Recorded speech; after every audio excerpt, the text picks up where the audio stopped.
Hello guys, તો કેમ છો? આજે હું આવ્યો છું ચોટીલા માતાનું મંદિર એટલે દર્શન કરવા. અહીંયા અમને 2-3 છોકરા મળ્યા જેને કે સ્થિતિ બહુ ખરાબ છે. એના ઘરમાં એક નાનો છોકરો છે 8 વર્ષનો, જે કે એ માંગીને અથવા કંઈક વેચીને ચોપડો બોપડો વેચીને એ ઘરની પરિસ્થિતિ કો સંભાળે છે. બાકી અમને મળ્યો એટલે મેં કીધું કે હાલો એનું થોડુંક વિડીયો લઈને સોશિયલ મીડિયા ઉપર મૂકી દે, થોડુંક એનાથી મદદ થાય તો આ બધાનું હું મદદ કરીશ. એટલે તમે બધા ધ્યાનથી જોજો અને તમને એવું લાગે તો અમારું સપોર્ટ કરજો.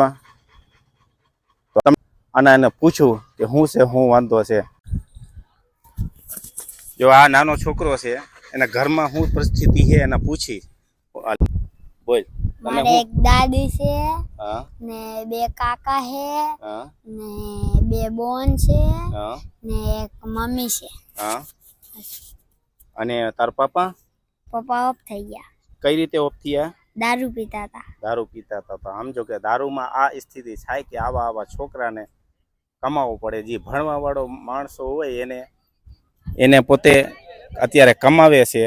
એટલે આવું હોય તો થોડુંક સરકારને ધ્યાન દેવાનું હોય કે આ જે સ્કૂલ જવા વાળો છોકરો છે અત્યારે એ માંગીને ઘરની પરિસ્થિતિ સંભાળે છે.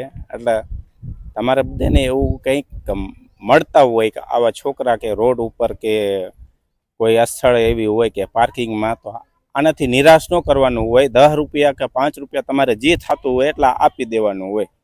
એટલે હું તો મદદ અત્યારે આપી જ દીધું છે.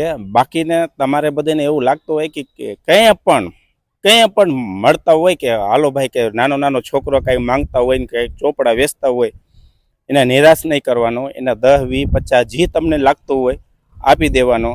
તો હું તમને આપ્યો. હા, હજી કાંઈ કેવું છે કે અમારું મદદ કરો ને એવું કાંઈ? અમે ઘરમાં એકલા છો ને અમારી બેન નાની છે. શું છે તમારે ઘરની સ્થિતિ? ખાલી 2 બેન છે. બેન છે. મમ્મી ઈ છે. શું કરે છે મમ્મી?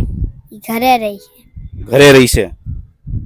અને તમારું આનાથી તમારે ઘર હાલે છે કે બીજું કાંઈ ધંધો છે?